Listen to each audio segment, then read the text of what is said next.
Good morning, my dear students of class 11.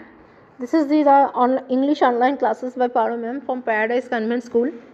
After the first lesson, A Portrait of Lady, now we are going to the Hornbill book first poem, A Photograph by Shirley Towson. आज हम लोग पढ़ेंगे first hornbill book का पहला poem जिसका नाम है a photograph by Shirley Toulson. तो before starting this poem I tell you something that this poem is basically based on the memories by Shirley Towson and her mother. मतलब ये माँ की याद, माँ के बचपन की यादें, माँ के जवानी की यादें, मम्मी ना रहने की यादें, टोटली मेमोरीज के ऊपर ये पोएम तैयार हुआ है. तो जहाँ पर फोटोग्राफ हम क्यों लेते हैं? हम हमेशा फ़ोटो लेते हैं, सेल्फी लेते हैं, ये लेते हैं, वो लेते हैं, कहीं पर जाते हैं घूमने तो फ़ोटो लेते हैं. क्यों? Because we need to capture that memories on that photo ना, कि जो कि कभी ना ख़त्म होने वाला है. कभी हमारा मन उदास होता है, कभी हमारे रिलैक्सेशन टाइम पे हम लोग वही सब चीज़ों को देख के मेमोरीज को याद करते हैं, रिफ्रेश करते हैं. तो बेसिकली फोटोग्राफ रहता है, photograph stand for capturing the memories. तो यहाँ पर भी शर्ली टाउसन जो कि पोएट है वो भी एक फ़ोटोग्राफ देखती है किसकी? अपने मम्मी के बचपन की, जो देख के मम्मी के बचपन को याद करती है, मम्मी कैसे एक्सप्रेशन करती थी वो याद करते हैं, और साथ ही साथ डिसअपॉइंट भी होता है कि आज उनके मम्मी उनके साथ नहीं है. तो this is the main concept of the poem. So let's start by line explanation. The cardboard shows me how it was when the two girl cousins went paddling, each one holding one of my mother's hands, and she the big girl some 12 years or so. कर्डबोर्ड underline करो, जिसके पास book है वो कर्डबोर्ड के नीचे underline करेगा. Cardboard, here is cardboard is represent as a photograph. Cardboard का क्या है? फोटोग्राफ. तो बोल रहा है ये वो कार्डबोर्ड है जो अभी कभी देख रहा है. उसमें क्या देख रहा है कि दो कजिन गर्ल है जो लोग पैडलिंग कर रहे हैं. पैडलिंग मतलब टहल रहे हैं, घूम रहे हैं. Each one holding one of my mother's, मतलब दो कजिन सिस्टर है और शर्ली टाउसन के मम्मी हैं. दो कजिन जो कि कभी के माँ के हाथ को दोनों तरफ से पकड़े हुए हैं, और कभी की जो माँ है वो सबसे बड़ी लड़की है. कितने उम्र की होंगी? 12-13 साल की लगभग होंगी. All three stood still to smile through their hair at the uncle with the camera. वो तीनों पैडलिंग करना मतलब मान लेते हैं पैडलिंग करते हैं लोग समंदर किनारे, सी बीच के ऊपर. तो ऑल थ्री मतलब तीनों लड़कियाँ आई, मतलब कभी के माँ को लेकर उनके दो कजिन, सभी लोग हंसते हुए चेहरे से, हंसी हुई चेहरे से इतने माने खुश मजाज में थे कि हवा में, मान लेते हैं कि बहुत तेज़ हवा चल रहा है, समंदर किनारे है तो हवा चल रहा है, और उनका बाल जो है बिखर के उनके फेस पे आ रहा है. उसमें भी उन लोग कोई फ़र्क नहीं है. और कोई अंकल है जो वो उनका कैमरा मैंने फ़ोटो खींच रहा है, वही फ़ोटो जो कार्डबोर्ड बन के आज कभी जिसको देख रहे हैं, ये वो फ़ोटो खींचा गया. A sweet face my mother's that was before I was born. मेरे जन्म से पहले मेरी मम्मी का फेस सच में बहुत ही प्यारा सा था, बहुत ही खूबसूरत थी. And the sea which appears to have changeless washed their terribly transient fate. very important these two lines, please underline these two lines. क्या बोल रहा है? and the sea which appears to have changeless. सी मतलब समंदर. अच्छा, समंदर का कभी परिवर्तन होता है? नहीं, समंदर एक ही जगह पे होता है. परिवर्तन कौन होता है? हम इंसान, छोटे से बड़े, बड़े से बूढ़े होते हैं, हम लोग के चेहरे पे परिवर्तन आता है. तो बोल रहा है जहाँ पे मम्मियाँ मतलब मम्मी की कज़िन को लेकर समंदर में घूम रहे थे, समंदर का कोई परिवर्तन नहीं था, लेकिन वो लोग अपने पैरों से एक जगह से दूसरी जगह मूवमेंट कर रहे थे. तो यहाँ पे क्या बोल रहा है?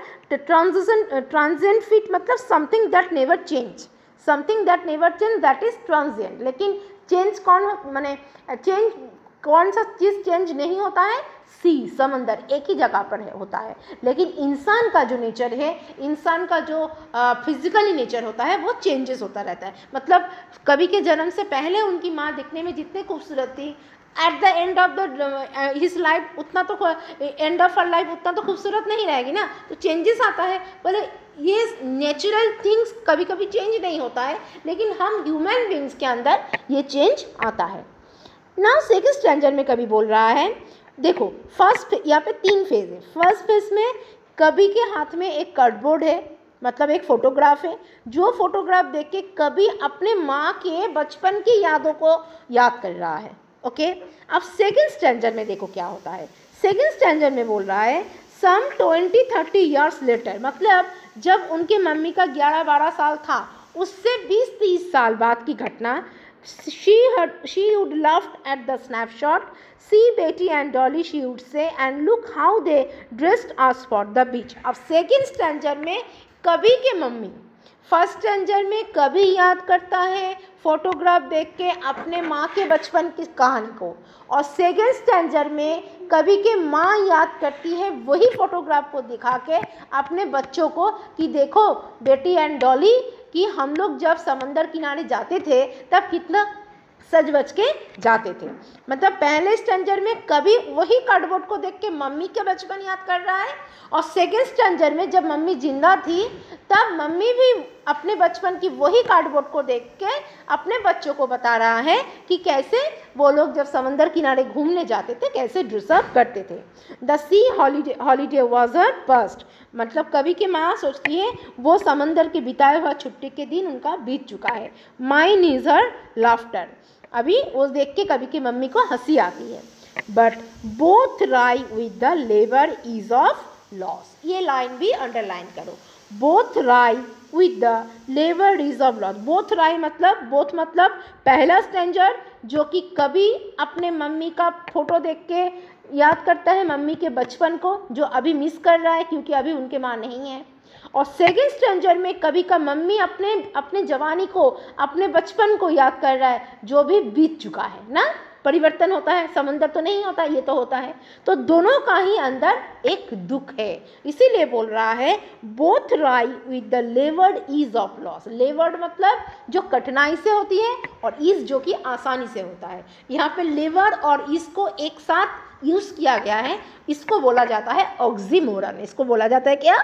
Oxymoron. This is the poetic device. हम लोग 10th में सीख रहे थे कुछ पोएटिक डिवाइस, तो ये भी एक पोएटिक डिवाइस है जिसको बोलेंगे ऑक्सीमोरन, जहाँ पे ऑपोजिट दोनों वर्ड इकट्ठे अगल बगल बैठते हैं, तो दैट इज कॉल्ड ऑक्सीमोरन। इसीलिए बोल रहा है both wry with the laboured ease of loss, मतलब दोनों ही इस चीज़ों को खोने का गम में है। कभी किस गम में है कि कभी के माँ अभी है नहीं, कभी के हाथ में वो फोटोग्राफ आया, वो अपने मम्मी के जवानी को अपने मम्मी के बचपन को याद कर रहे हैं, और मम्मी भी जब थोड़ा मोड़ा बुढ़ापा आया था तब भी मम्मी अपने बचपन को याद कर रहे थे। अब दोनों यादों में क्या रहता है? यादों में खुशियाँ भी रहती हैं, यादों के दौरान दुख भी आता है ना, तो दोनों ही कहीं ना कहीं डिसअपॉइंट है। एफ द लास्ट स्टैंजर क्या बोल रहा है?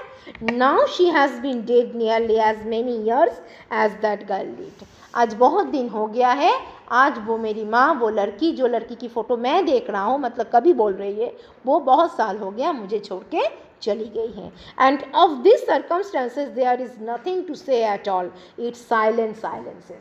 और ऐसे बहुत सारे घटना इसके बाद घट गया है जो कि परिवर्तन पे परिवर्तन हो गया है। कोई चला जाता है तो ज़िंदगी रुकता नहीं है, तो बहुत सारी चीज़ परिवर्तन तो हो चुके हैं, और अब ऐसा एक साइलेंस आ गया है ज़िंदगी में कि साइलेंस का भी साइलेंस आ गया, साइलेंस का भी साइलेंस आ गया। मतलब मैं जो चुप हूँ, चुप में भी एक गम है।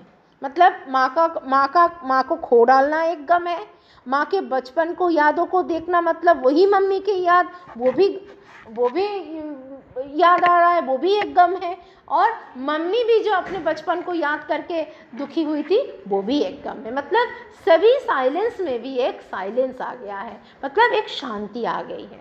So here is we completed the first poem of the class 11 Hornbill book, a photograph by Shirley Toulson. You people read this poem at home. I requesting you, all of you, if have any doubts in any line, please inform me in my WhatsApp number, and tomorrow I will send you the summary of this lesson. Okay, have a nice day and goodbye.